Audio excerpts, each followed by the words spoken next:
have you. Full confession, I'm in moving mode and the movers just left. So this is my current situation. There's no really where for me to sit. I'm going to stand during the call. So welcome, and I know that there will be more joining, and I will admit them as they come in. We definitely want to know where you're calling in from, what your name is. I guess I should start. I'm CKearney, owner and founder of CKearney Consulting and host of this user group.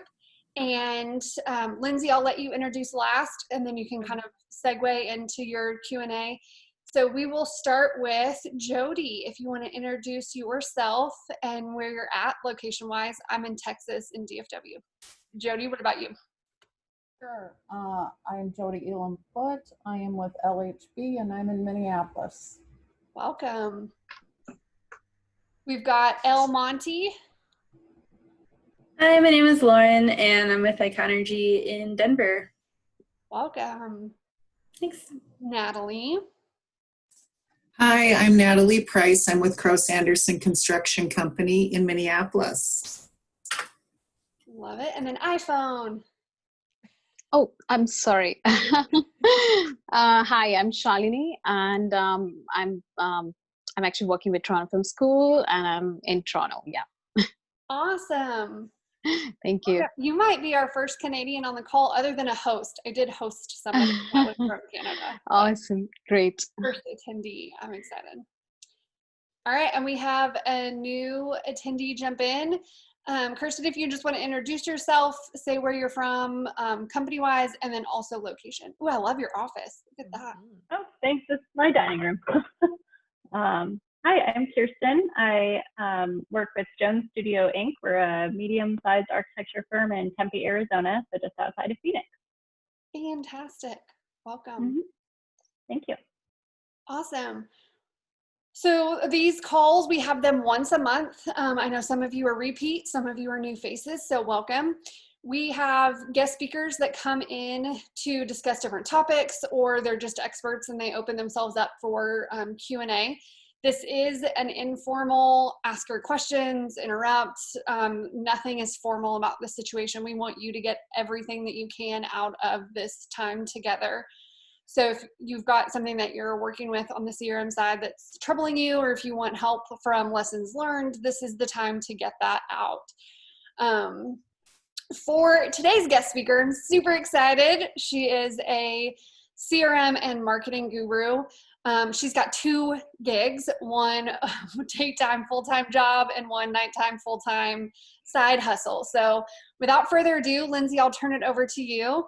And again, as people come in, I'll admit them and then let you know that there's someone new. Okay, great. Can you hear me okay? Because I switched on my radio mic. Okay, so thanks, Courtney, for having me on. My name's Lindsay Diven, and during the day, I am a CRM consultant for Full Sail Partners. We are a Deltek partner. So I work exclusively with Deltek Vision, now Deltek Vantage Point. And then I also run our connectors.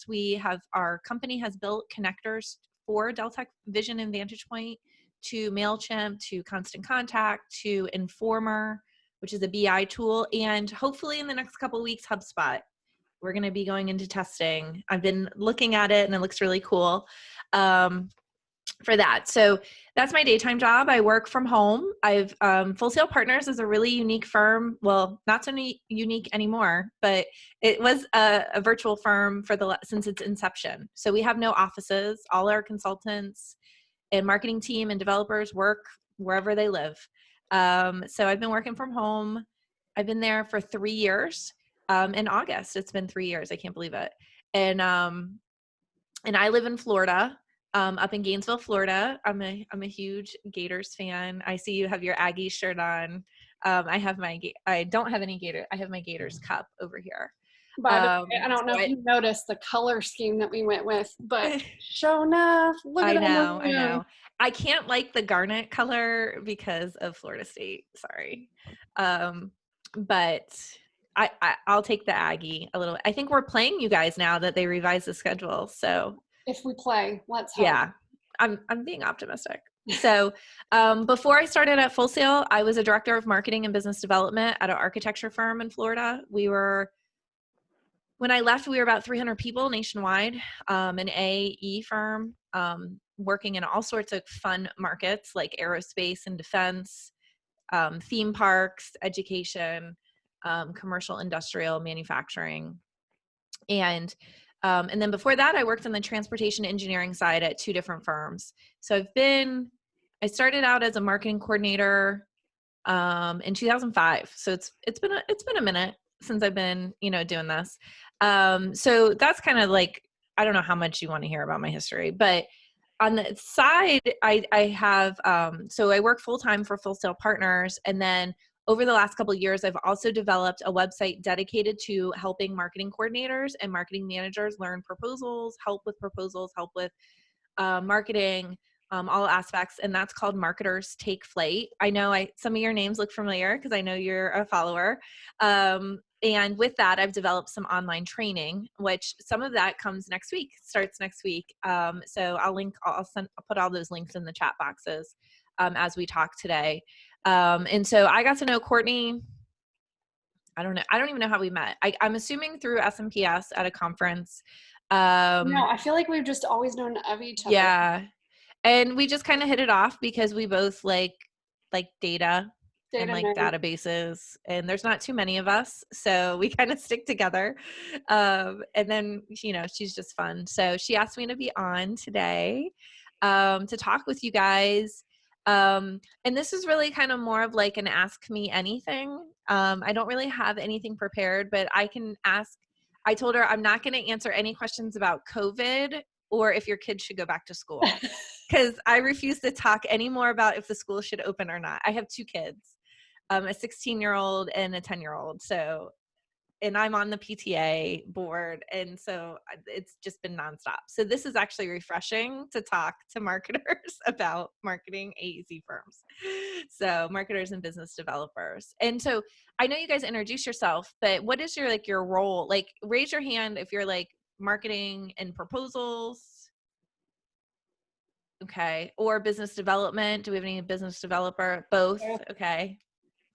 Great. Okay. Just so I can kind of get a sense of who's here. Yeah. And Lindsay, we've got one other addition since we did the intro. So Amber, great. if you wanted to unmute yourself and introduce, definitely feel free to do that.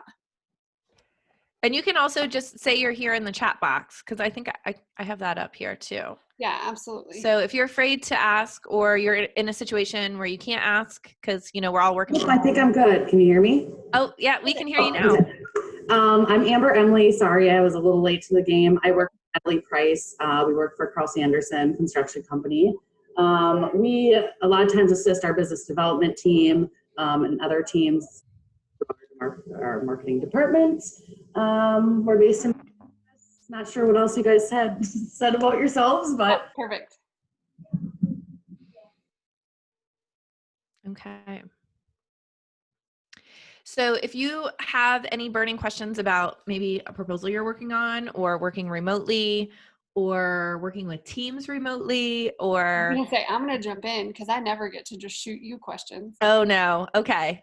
So And if you can just ask them, or if you don't feel comfortable, or you're like in a situation where your background noise is too like much, just put it in the chat and I can monitor that too. We'll watch the chat. Good point.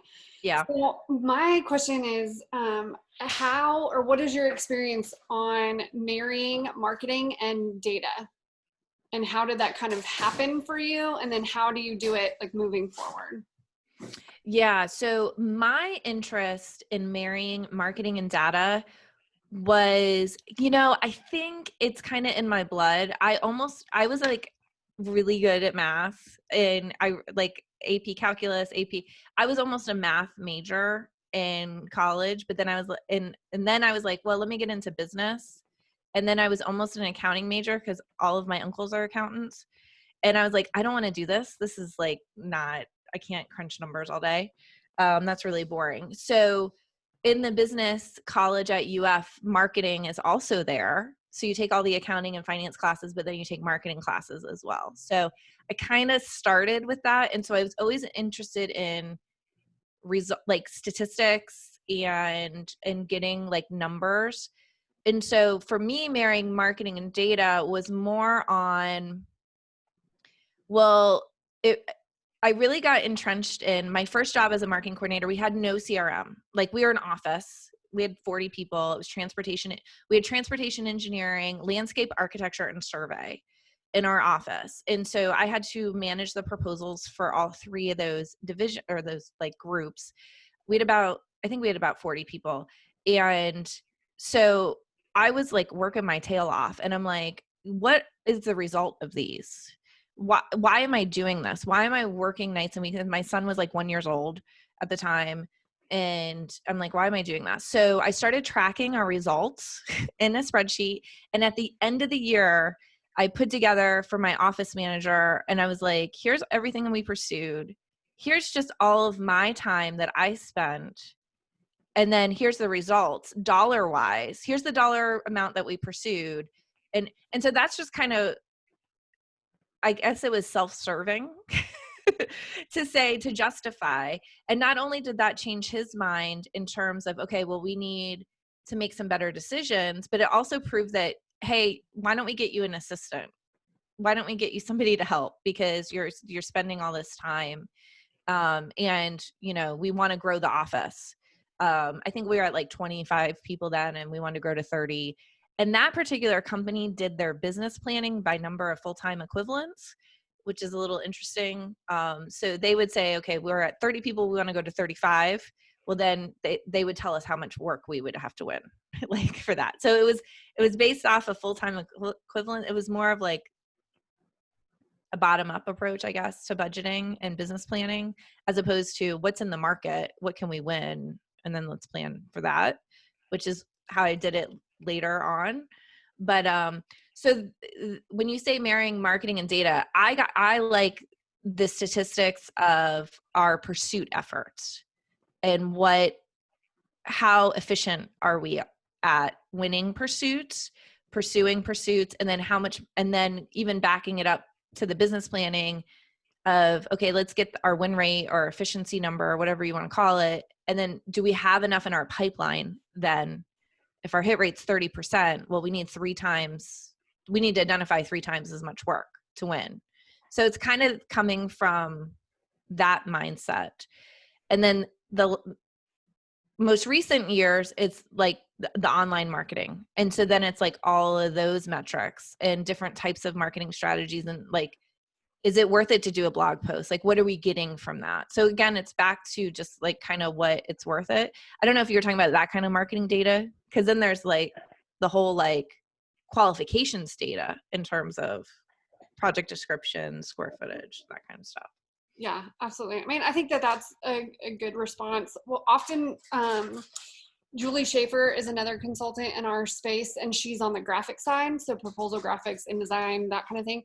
And she and I did a presentation. We were supposed to be on the conference circuit doing this presentation this season, so we did it virtually a couple times. But what's interesting about when she and I present is we get a lot of, you're the first time I've been able in my brain to put data with marketing or data with the proposals or data with, it's most marketers, it's like 2 different things. Like, it's kind of like, oh, numbers, now I'm going to shut down. I'm a creative. I don't want to deal with that side. But really, when you marry the 2, it makes us, I think, as marketers, able to be strategic, able to work to our fullest if we can manage the data side, whether that's showing ROI and that makes us better marketers, or if it's data as in project descriptions, project information. Mm-hmm, mm-hmm. And I think sometimes it can get intimidating. And I don't think you need to let it. If you can just keep a list, whether you have a CRM or an Excel, keep a list of all the proposals you submitted and the outcomes, and just put a 1, like a number 1 in a column if you won it, and a 0 if you didn't. And then you can start use Excel to put together some percentages and stuff like that. And just starting there and saying, okay, well, we pursued, we put in 10 proposals this month and we won 3. And so that's a 30%, win rate. And then having something to compare it to, like, is that good for us? Is that bad for us? I don't really like to do it by month, but you get what I'm saying. Like, have something then, if you can track it over some time period, then you can compare it to something and say, okay, well, we're getting better or we're getting worse. Why is our win rate going down? Chasing everything. Yeah, we're chasing everything. Or maybe it's because, well, we're starting to enter this new market and we know we've got to like get into the rotation. So we got to like put our time in. You know. I did like that you were talking about tracking your numbers by dollars instead of just hit rate for number. Like to me, yeah, if you won 9 out of 10, but they were all $10 jobs and you lost the $10 million job, that's kind of a big deal. That you like, Yeah. you've got to look at it in the right context as well. Yeah. Yeah. I would say that's kind of like the next step. Like first just track the number, because a lot of times that's easy for people to track. Like, okay, well, we know how many proposals we submitted. The dollars gets a little bit more complex because like I know for Florida, for our transportation projects, they're not competing on price. So they're not submitting a fee when you're submitting the proposal. So it's kind of like best guess. Like, and I tell the project managers, I'm like, well, you should have at least a range of what this project, our fee should be on this project, or we shouldn't be pursuing it at all. Like, but so it's kind of just an estimate. And so at that point, you know, like if it's a triple R job, is it $1 million or is it $600,000? Okay, that's different. Is it $1 million or is it $8 million? That's going to really move the needle. Sure. There. So in triple R, it's just a Florida DOT type of project. It's like a resurfacing project. Sounds And fancy though. what? Sounds fancy though. Oh yeah, no, they are the most vanilla, boring. I could probably still write a triple R LOI. I did so many of them, and so I think the dollars is definitely important. I think starting tracking just a basic number of win rate, and then once you start showing that, they're going to start asking more. Another thing is like the more data you show to people and present to people, the more they're going to question it, which is good because then they're looking at it and then they'll help contribute to it to make it more accurate because they'll want theirs to count in the win rate. You did bring up a good question about like wherever you are in your CRM journey. So I am curious for everyone on the call, like, do you have a CRM system? Are you looking for one? Is your CRM system just Outlook and Excel? So I'll go down my list over here and then you can just let us know and unmute. So Kirsten, you're at the top of my list. What do you guys have? Yeah, so I started with my company a little over a year ago and they didn't have any kind of CRM system aside from the president would kind of track things in Excel. I did start initiating a lot of conversations with CoCentral, but they just couldn't get over the buy-in for that. So not only the initial one, but the annual buy-in for what that is. And even just thinking about changing their workflow to where like, wait, we all need to contribute to this. And so what I had done, I've used a program called Airtable. They have a free version. So I set up a kind of database there and I've actually started I've set up an area to be tracking kind of activities. So I set up different spreadsheets within the base. So one for activities, one for leads, tracking opportunities, all of our project data I've started putting into Airtable as well. I've had a lot of help with that from actually our receptionist, going back into our 40-year history and just trying to get all of the stuff that's normally on these just Word project sheets. But Airtable, when you do their pro version, which I think we have 2 users, like I have myself and then we have a general like info one that nobody seems to sign into. But if we, so per user, it's like $10 a month for the pro version that we have. So it's $192 a year, which I was able to talk them into. With the pro version, you can actually have it spit out various like bar graphs and pie charts and all kinds of different things that you can set up based on this stuff. So I've been able to kind of create almost it's not quite a dashboard, but something like that to start looking at our data. I certainly hope to make this even more robust. But what I'd like to do is start kind of more of a culture of accountability where our seller doers actually need to start putting information into this. And that was really even the issue with CoEssential. They're like, well, I already don't have enough time to be just updating something. Like, that's another thing to my list. I'm like, well, I mean, it's going to pay off at some point. So you got to make an investment, whether it's time or money. And in this case, anyway. So I'm happy with Airtable with how I use it, but not, I still haven't gotten others on board. So that would have been an issue with anything. We looked at Deltec and whatnot also. Even for accounting, we just use Excel, and it's like, so. Oh, even accounting too. Yeah. Are they on not even QuickBooks or anything? Not to my knowledge, no. Wow. Yeah. So we're kind of in the middle of an ownership transition, but I think the full transition is still a few years away. But I'm hosting a business development marketing retreat in about 2 weeks. Oh, fun. I did your business development workshop, which was super helpful. That's where I saw your name. I think you sent me. Yeah. You look so funny. I might have. Yeah. It was super helpful, but it'll be my first time leading one. Sorry, guys. I'm really going in the deep end here with my answer to your question. This is why I got my radio mic. It's like Delilah, if you guys ever listen to that radio show. Delilah. Yeah. So we have to have a conversation during this retreat about everybody becoming a business developer to some extent, and what that means for daily actions. And I kind of so remind me how large your firm is. We're only 15 people. So everybody definitely needs to be a business developer. They need to be. It's a lot of younger staff, so I think there's a lot of people who've been there 20 plus years, and then a lot of people who've been less than 2. We don't have a lot of in between.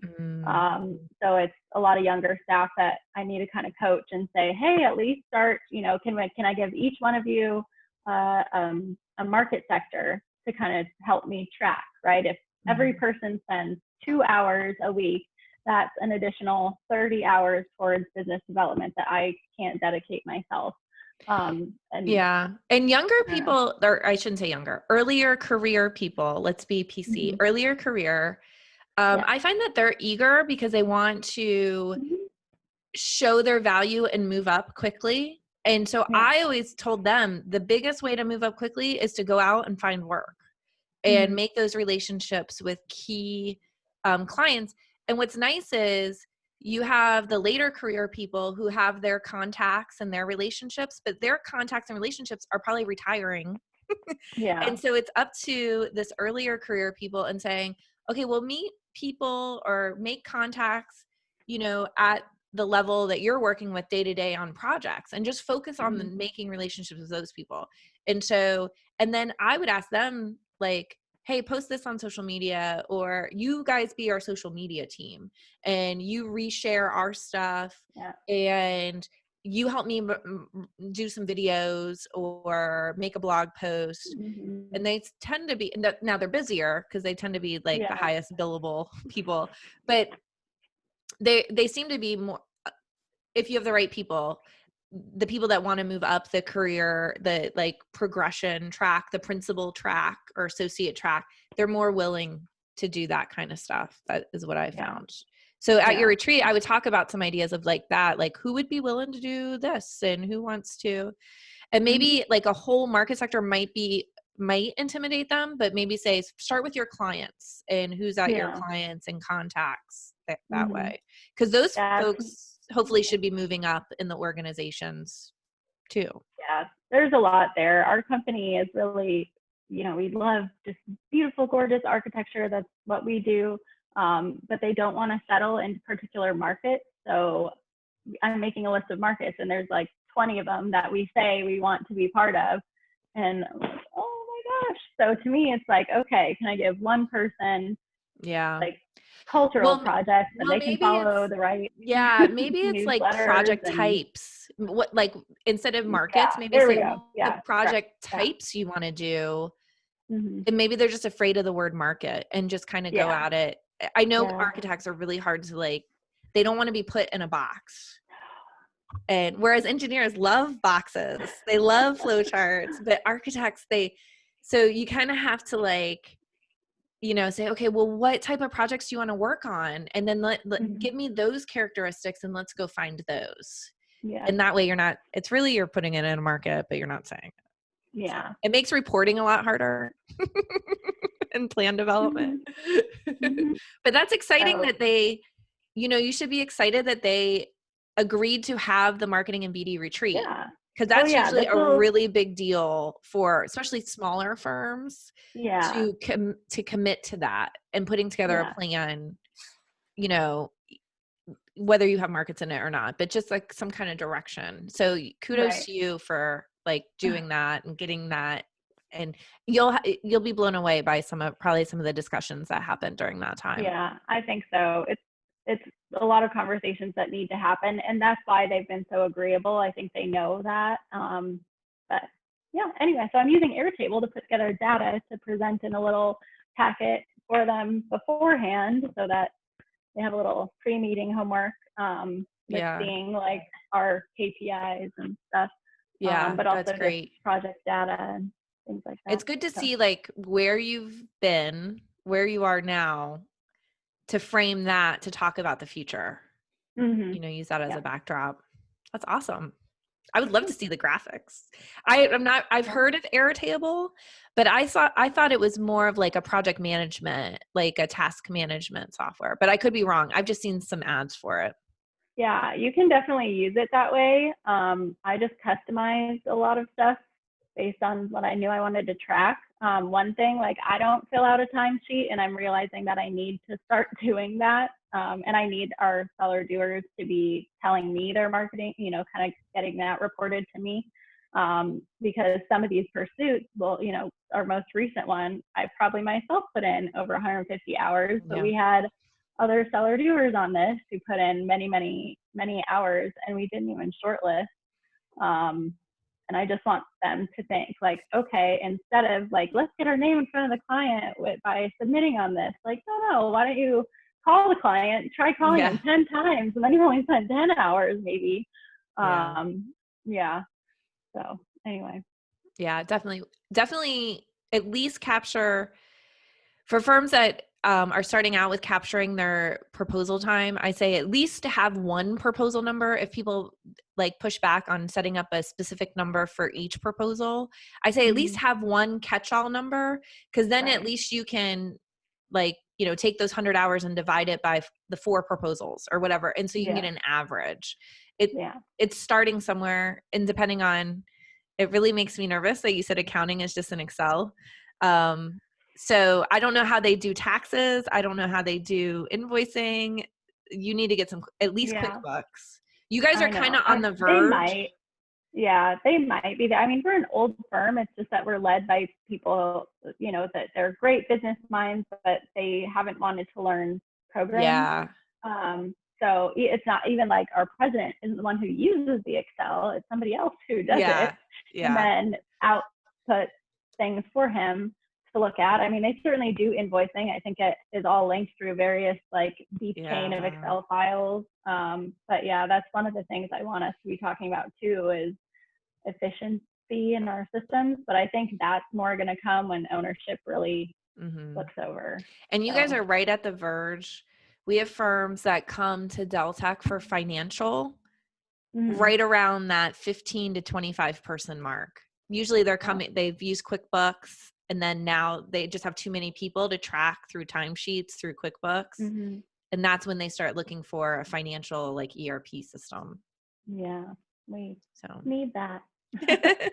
Well, I definitely wish you the best of luck during that's awesome. For sure. Thank you. Keep us updated on how that marketing BD retreat goes. I will. Thanks for listening to my long story. Do I use a CRM system? You're good. Natalie and Amber, I already know your answer, but I'll let one of you describe Kraus to the group and what you guys are using. Nat, do you want to go? Well, you can if you'd like. You Oh. were late to the call, so that's what your punishment is, right? Oh, well, thank you very much. Well, I'm a little bit newer to marketing. 2 years ago is when I joined the department. I've been with our company for about 13 years or so, but we have a CRM. Natalie was the one who launched it, and it was back 8 years ago, I believe. Or so. And literally that is our job. I mean, we do a lot of other things, but our CRM, we use Cosential, and that is, we are in it 8+ hours a day. You know, we're constantly, I mean, and we're assisting our business development teams and everyone else. And we use all this data and we use the graphs, and we do track all our pursuits. And I mean, it's very complex.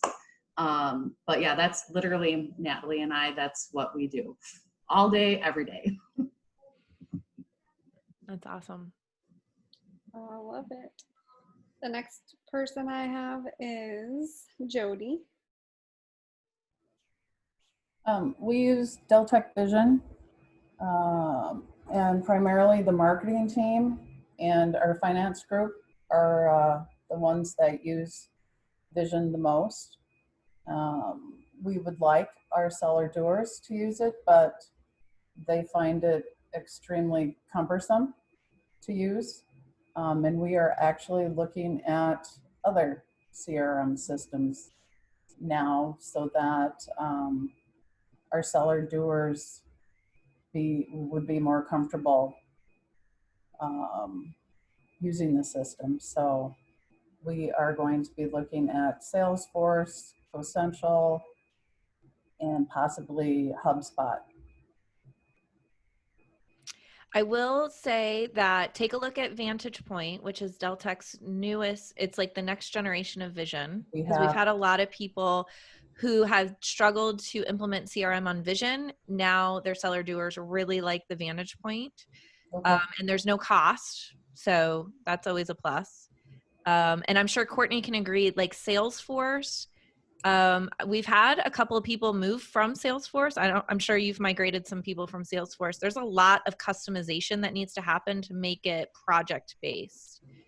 So just that's when you're evaluating the CRMs, just the way that AE firms pursue work, AEC firms, you know, we're kind of project-based companies.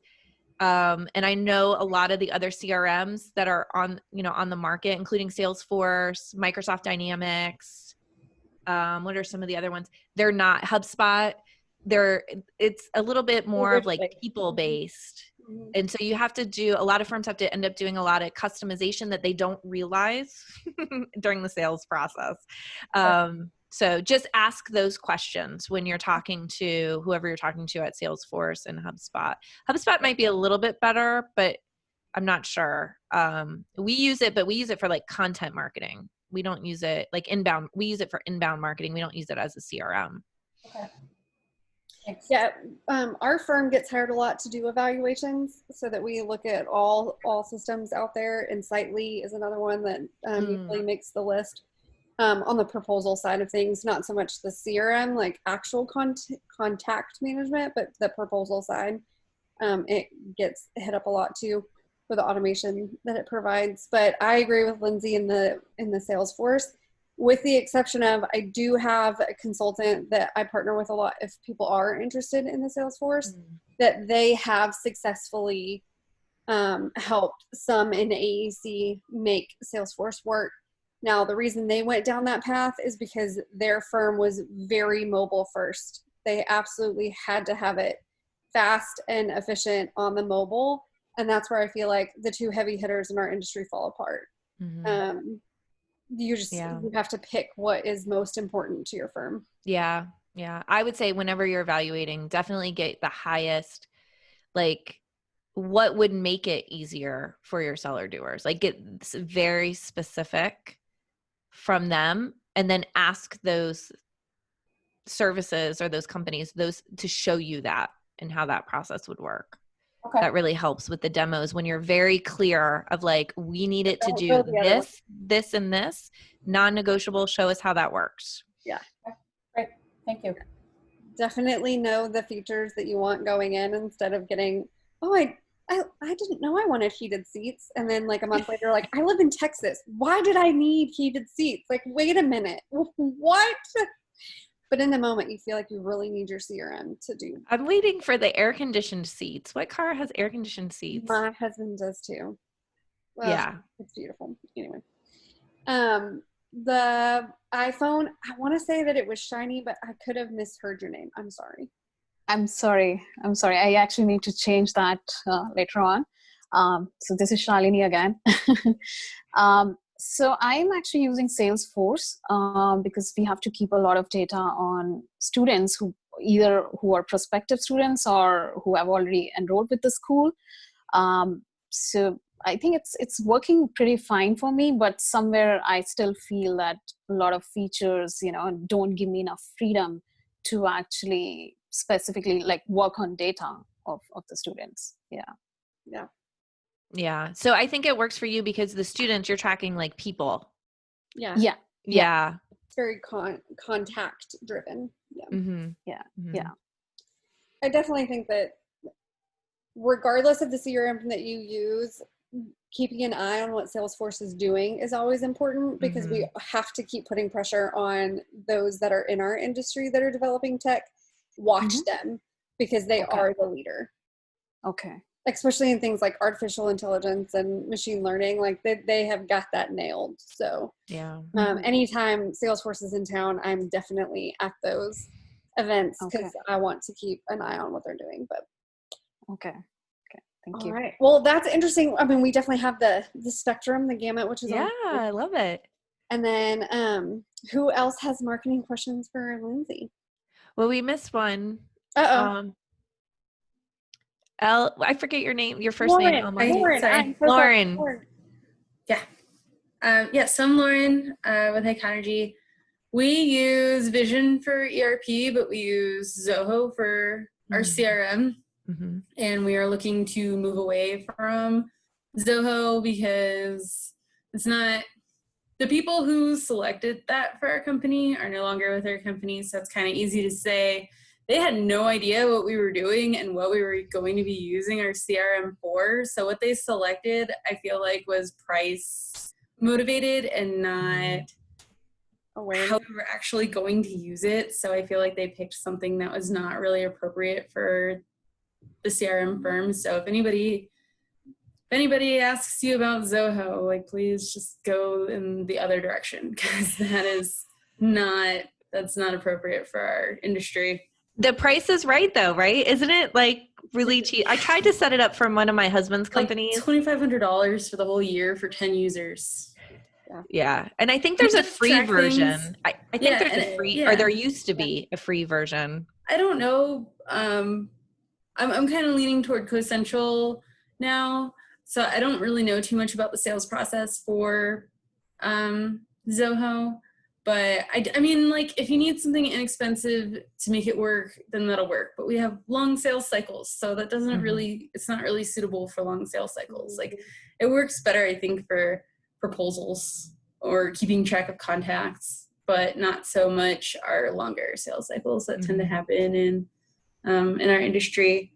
But I guess listening to you're talking, I guess my questions are kind of like, what about the billable people who need to be inputting data into the CRM? Like, how do you motivate them? And then an unrelated question is, you were talking about marketing metrics. So I've been doing LinkedIn, and the engineers keep asking me what I think is going to happen with LinkedIn. And I just keep telling them that it's a business space that exists and we need to be in it. And it's really cheap to just post something opposed to other marketing stuff. So kind of like, how are you, like, what's your method for tracking those kinds of metrics? And then methods for getting realistic entries from your business development team.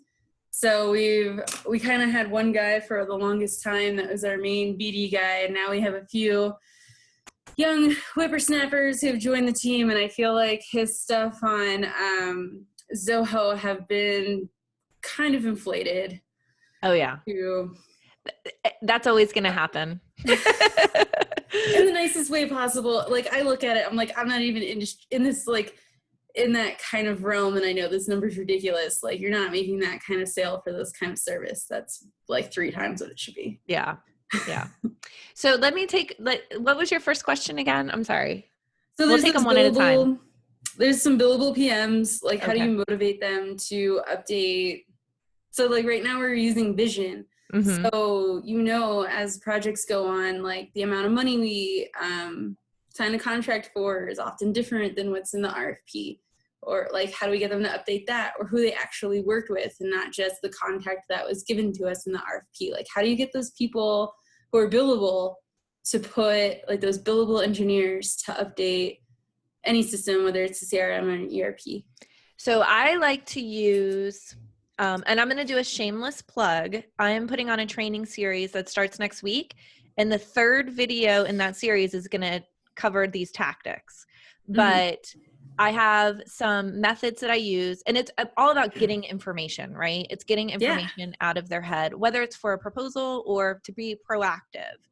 And so I try to look at the processes that are already set up.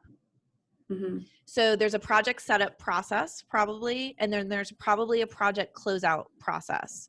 And if you don't know what those are, go ask your accounting folks and say, hey, in the project closeout process, accounting needs certain information to close out the projects. Can you tag on your information? Like if you need 3 additional items, can you tag that on to the process that is already going on? So I try to do that. I get to be best buds with accounting and HR, because HR has some processes when people are hired, when people performance reviews and stuff. So I try to like look at the processes that already exist. So you can just kind of add to that process. And then the other thing is incentives. So, I used to use this for when people set up proposal numbers. Like at my last firm, you had to have a promo number if you wanted marketing support. You needed to have a proposal number if you wanted marketing to help you with the proposal, which everybody did. Well, in order to get that number, we needed certain information, and we needed a go, no-go evaluation filled out and approved.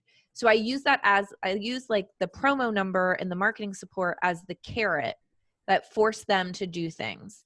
So think about, and this is where you probably need to talk about like the project setup and project closeout process, because they need their project numbers, right? They need their project numbers. They probably need to do something with invoicing because you guys need to get paid. So look at those processes and say, well, when we send out the invoice that's at 80% or 50%, can I get them to also give me the square footage and the construction value at this date and the expected start and end date, that kind of stuff, and just tack it on. So I don't know. I think that, that's kind of how I like that. Yeah. Cause I don't like like to add, I don't like to add more to their plate. So let's look at everything that's already going on and see how we can, just add a little bit to the existing process.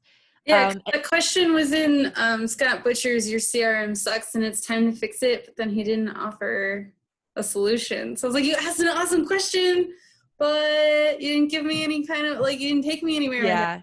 The other thing in Vision, and any CRM has this, are workflows. Before we end today, I'll put some links. I did a webinar on Vision workflows, and one of them is to alert a PM when a project's 80% done with an email of all the information, and I walk you through that workflow.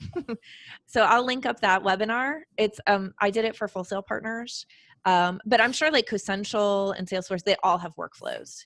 So that one I did was specific on Vision. So using automations and workflows, so nobody has to think about it.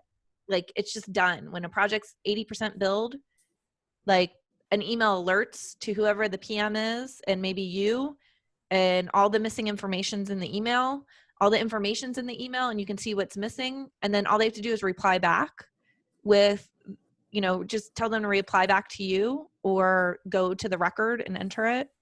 I like to just have them reply back to me. I'm not beneath data entering because I'd rather have the information. So, so that was your first question. Your second question, was that the one on LinkedIn and marketing metrics? So LinkedIn is awesome. The organic reach that you're getting in LinkedIn right now, it trumps any other social media. I would go all in on LinkedIn for our firms. Set up your firm page. I had a question, like the way you worded that, Lauren, do your people think that LinkedIn is going away? Like the way that you said it, I was like, No. I think, I think one of you actually even said it in like a previous webinar from a few years ago is it's really difficult to track success from LinkedIn, because if someone reaches out to a business development person, if it has to do with LinkedIn, that business development person is not very likely to be like, oh, LinkedIn. They're more likely to be like, that's my project now. Oh, okay. Well, yeah, I mean, you can add the person something doesn't mention LinkedIn, but they're calling you about LinkedIn, or they see it. Yeah. Or it's like the like kind of brand awareness component. Yeah, so I would look at it as abstract. LinkedIn is your extension, especially now because we can't go to conferences and speak. It's like an extension of your thought leadership, your expertise in the market. So from your page, you can put out thought leadership pieces. You can get people on video. You can put all that out, and you get analytics out the yin yang through that. You're saying you just page. track those analytics, like, and then I would have we've had more clicks from videos than we do images. Yeah, and now I would say, you know, just like any content marketing, what's your purpose? What's your objective? So if you want people to watch the video, videos are doing great on LinkedIn. Don't do any other links, just do a video, have them watch it. And then, but if you do want to collect emails so you can give them, so you can qualify them and give them to your business development staff, you know, then have like a landing page with, you know, like a case study or a blog post and collect an email. So it depends on what your purpose is of the content. But then I would also, what I did at my last firm is we took, I don't know, 25 people from our firm, 30 people that we knew were regularly active on LinkedIn. And we said, you're our LinkedIn team. Anytime our firm posts something, we're going to send you an email and you go to LinkedIn and share it and like it and comment on it. And that way each post got a lot of engagement. So if you know that there's like a handful of people at your firm that are always on LinkedIn, like we didn't ask the people that didn't even have their headshot on LinkedIn. Like we asked the people that we knew regularly engaged. And then we also met with each of our executive team members and our key like architects and subject matter experts. And we revised their LinkedIn profile and we added, like we sat down with them and did it together. And we added their project sheets and we told them, now some of them were comfortable with just giving us their username and login so we could do it for them. And some we like told them what to change. And that way it's reading in your brand voice. You know, on your profile, you can have project profiles. Like you can put videos. I mean, it is like look at it as an extension of your website, really. And, definitely your subject matter experts, make sure those keywords are in there, make sure that they're connecting with your prospective clients and current clients. And then that way, if they connect with them and then they share your page's content, then your prospective clients and current clients see that.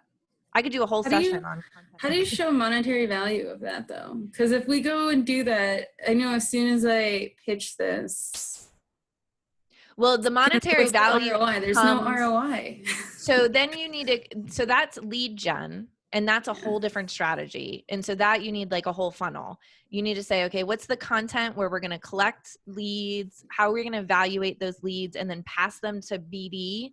And then BD has to not only follow up, but document. And then you can start tracking it. I mean, that's like a whole, that's like lead gen.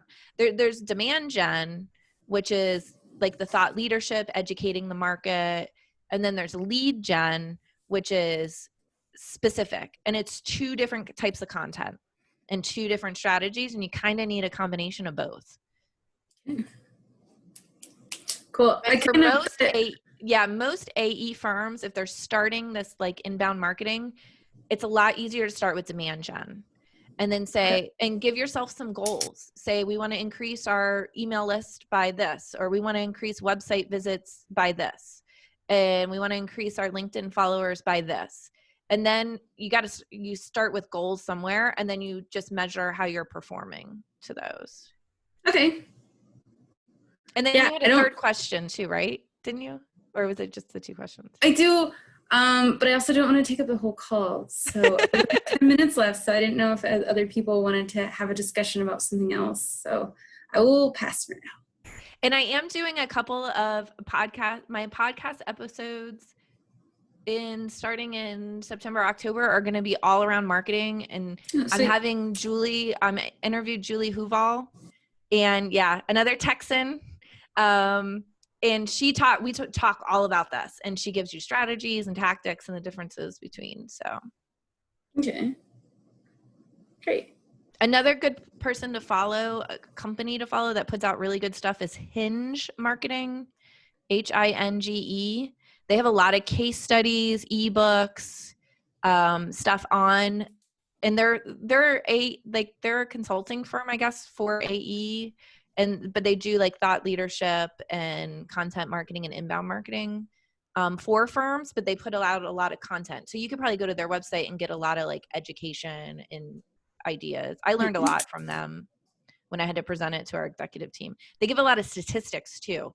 So if you need to give numbers of how buyers buy now in AE, they do a lot of reports and stuff. So you can get a lot of backup statistics. Yeah, actually, I don't have a marketing background. I have a science background. So I worked on the BP oil spill for 3 years at the University of South Florida. Oh, so okay. I am, so listening to both of your podcasts and webinars about being a data nerd, it's like, yeah, somehow I found being like data nerd in marketing. Like, this is great. Wow. Well, what a great background. My mother-in-law went to USF. So I grew up in the Tampa area. So Bulls. I'm a Gator though, but we don't hate the Bulls. There's a bunch of other trying to start a rivalry, but it didn't really take off. I don't know. I just finished a podcast about the oil spill. It's crazy you brought that up. Yeah, I bet that was fascinating. I'll have to pick the brain as a side note. Oh yeah. Been on the boat, like to collect samples in that area. So. Yeah. Oh my gosh. All right, I'm gonna put some links. And Lauren, I'm going to put that one link for the workflows in the for the Deltek workflows webinar in the comments too. Let me find it. All right, cool, thanks. Who else has questions for Lindsay?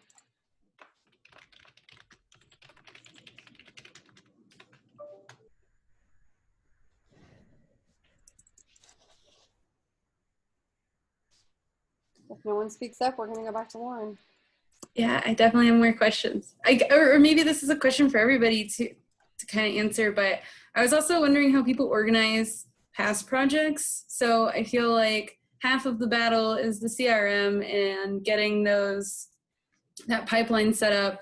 And then the other half of the battle is keeping track of where you've been and what you've done and how much you made doing it, because then you can tell your clients like, hey, I've worked on this size project before. So how do people organize your past projects? I would use Deltek Vision because all the projects are in there. Yeah. And Deltek has been honestly, it's been difficult for me to use. That's why I kind of made that face, because like nobody taught me how to use Deltek, and I have a lot of useless spreadsheets. Yeah. Go to our website, fullsalepartners.com. There's a ton of webinars for free. Okay. And you can start there, and then you can always hire somebody like me to teach you, because that's what I do for a living. Another shameless plug. But I would say a database is probably your best way to store it, because then you can search off it and you can say, how many projects have we done in Gainesville, Florida? And you can search the projects that way. The bad thing about, I have worked with firms that just keep them like in project sheets, like on Word documents on a server somewhere. And it's really hard to like search the statistics and search, what people ask us for all the time.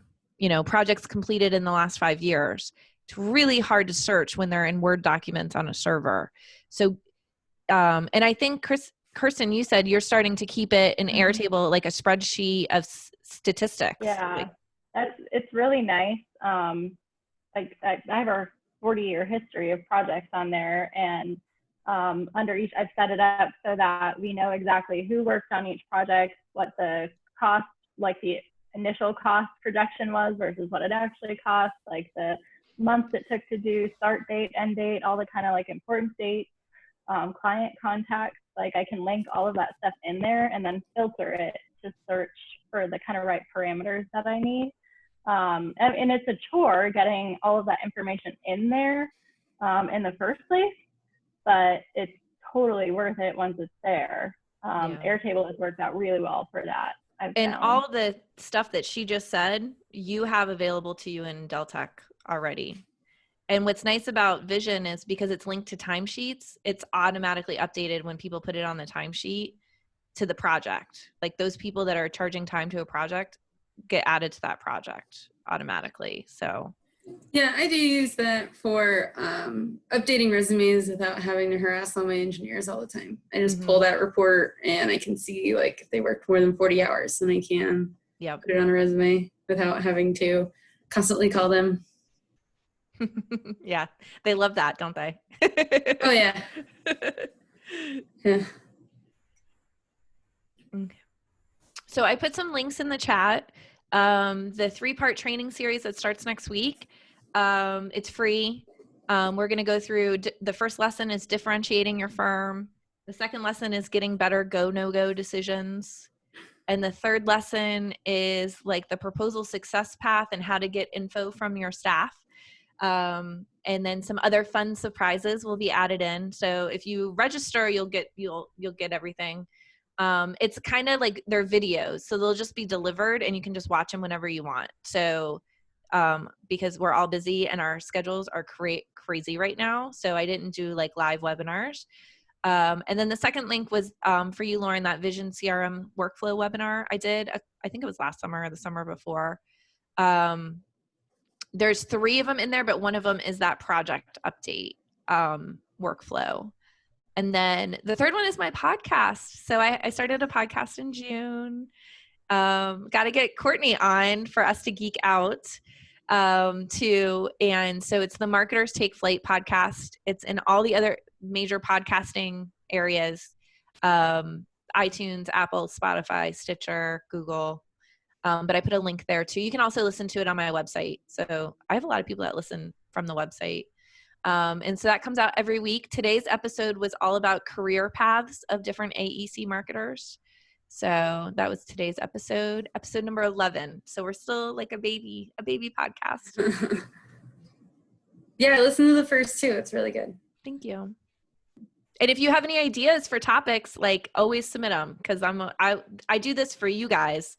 So I just guess at what you need just based on my experience. But coming on here and you guys asking questions helps me too. I was going to say there's another podcast that a marketer out in California has started, Colleen Cox. She, over COVID, was looking for a podcast and realized Lindsay, yours had not posted yet, in fairness. So this was back in March, and she was really upset to find out that of all the podcasts for our industry, they were all male led. And she said, what? Like, we are majority women. Why is our podcast community represented by men? So she started putting her own podcast together to kind of course correct that. That's awesome. So now we've doubled the women-led podcast. Go us. Yeah, Keelan. I thought she was in Texas. She's in California. Oh, I guess I just assumed. President of Orange County. Yeah, I could get that wrong. So that one is called the AEC Marketeer. Yeah, I dropped the. I posted it to just Natalie. I didn't realize I was in a private chat. There you go, everybody. There we go. Yeah. Natalie, you get it twice. Yeah, I didn't realize I was stuck on private. But yeah, she had hosted me too, and you get to hear a little bit of my history of being a wife, mom, and data loving marketer. So the data nerd thing that you said more and made me that episode. But I'm very glad that you guys did that because I think podcast is definitely important. I'm a huge podcaster. And it's so fun. I've really enjoyed doing it. Awesome. And so I think it's a good strategy for marketing in the future. So stay tuned for Julie. She's going to talk about podcasting as a marketing strategy for your AEC firm. So Kraus, you guys have a podcast, don't you? Yeah, we do. Yeah. oh, what's your podcast called? I had a feeling you were going to say that. I Natalie, know. It's on my phone. I should go grab my phone. but- Isn't it Build Me Up? yes. Thank you. Thank you. I'm going to Awesome. drop the link of it into, now I got that song stuck in my head. I'll drop it into the Everyone channel instead of just Awesome. there you go. Very good. Well, it is 3 o'clock Central, so we are at our hour mark. Thank you so much for joining us. If you would like to be a guest speaker of this user group in the future, please let me know. I am looking for guest speakers all the time. I've been on the go and I don't remember now who is next month, so let me pull that up really quick. Next week on Thursday is our CRM specific. This was more marketing in general, although when Lindsay and I get together, it's always going to be more data CRM heavy. just because of our background. And then in the 13th, so next Thursday, it's Emmy Burback with Marketing Engine. She is our guest speaker. And then September 2nd, our next marketing call, I cannot believe that it's already going to be September, is Dina Wyatt, and she is with Marketing Evolutions. She'll be talking about communications. She's awesome. September CRM guest speaker is Brandy Wilkins out of Utah with Layton Construction. We've got some great guest speakers, but after October, I don't have any yet. So if you would like to be a guest speaker, or if you would like me to ask somebody on here, if you have heard someone talk or stumbled upon a podcast, what have you, and you would love to have someone on so that you can ask them questions, feel free to let me know who that is. We did record this. I've been working on a blog post, taking notes. Lindsay, I will send that to you. And then once you've approved it, we will send this out along with a survey so that you guys can let me know any other topics that you want to hear from or guest speakers. Thank you so much for joining, and you guys have a great rest of your day. Thanks. Lindsay. Bye. Thank you, guys. Thank you.